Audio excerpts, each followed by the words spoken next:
كل سنة وانتم طيبين. بدأنا سلسلة نواعم العيد. عملت معاكم العجمية والكحك في الفيديوهين اللي قبل دولت، والنهاردة نعمل مع بعض بسكوت الزبدة بطريقة سهلة وبسيطة وهينجح معاكي بالقمع.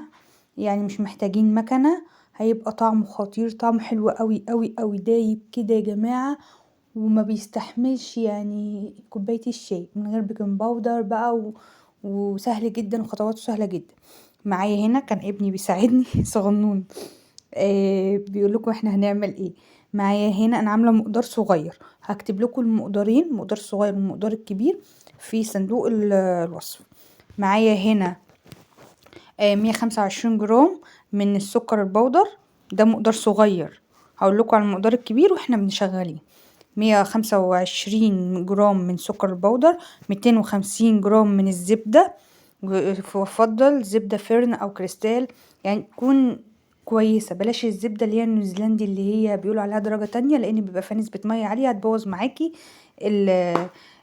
اي وصفة بتاعت حلويات. هنضربهم مع بعض كويس جدا جدا، ولحد لما لونهم يفتح معايا ويبقوا يعني قوامهم يبقى كريمي قوي، واحس ان هو حجمه ضعيف شويه. بعد كده معايا 2 بيضه وبياض بيضه، 2 بيضه وبياض بيضه اهو. بحط بيضه، بنزل ببيضه بيضه، ما ينفعش انزل بالبيض كله مره واحده عشان المكونات بتاعتنا ما تفصلش عن بعضها. كده انا نزلت ببيضه وبياض البيضه، فاضل البيضه كمان هنزل بيها. مجرد ما البيضه بتختفي بعمل اللي بعدها على طول، بنزل باللي بعدها على طول. كده تمام.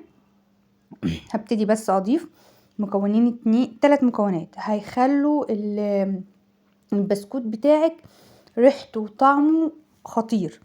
هنا كده انا بضيف حاجه اسمها قصنص حليب. قصنص حليب ده هتلاقيه موجود عند اي عطار كبير او عند اي حد مستلزمات حلواني هتضيفيه. وهتضيفي حاجه كمان اسمها قصنص السمنه البلدي او روح السمنه البلدي، هتلاقيه موجود عند اي عطار.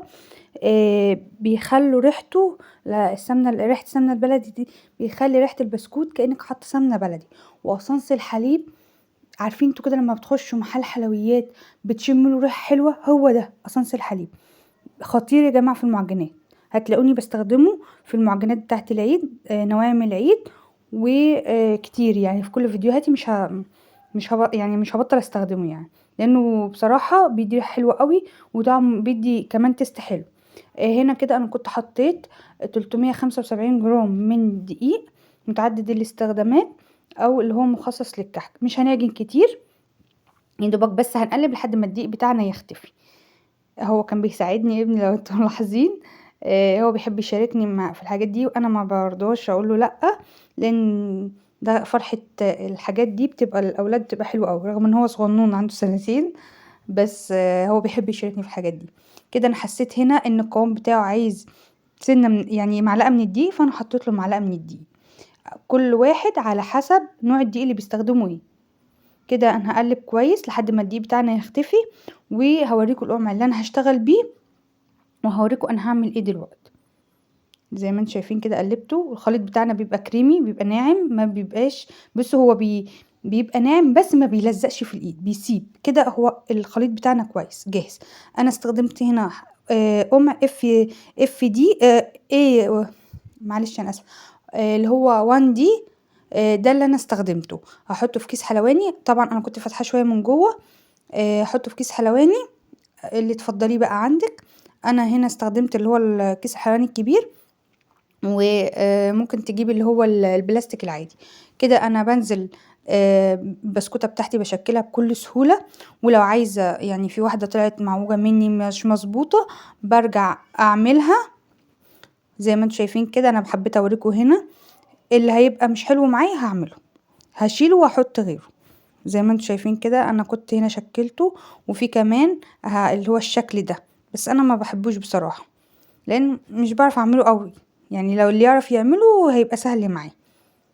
انا حاولت اعمله هنا على قد ما قدرت. كده انا كنت خلصت الصاج، هدخله على فرن مسبقا على درجة حرارة 170 في الرف الاوسط. هيقعد معايا تلت ساعة وهياخد اللون الجميل دوت زي ما انتم شايفين كده. ريحته حلوة قوي، بيبقى ريحته في البيت جميلة. البسكوتة الخفيفة هتلاقيها احمرت معاكي شوية عن البسكوتة المليانة، فانتي حاولي تظبطي ايدك وتكي شوية على القمع. هسيب لكم المقادير المقدار الكبير في صندوق الوصف. دي كانت وصفتي، لو عجبتك ما تنسينيش في لايك وسبسكرايب وشير، فاشوفك على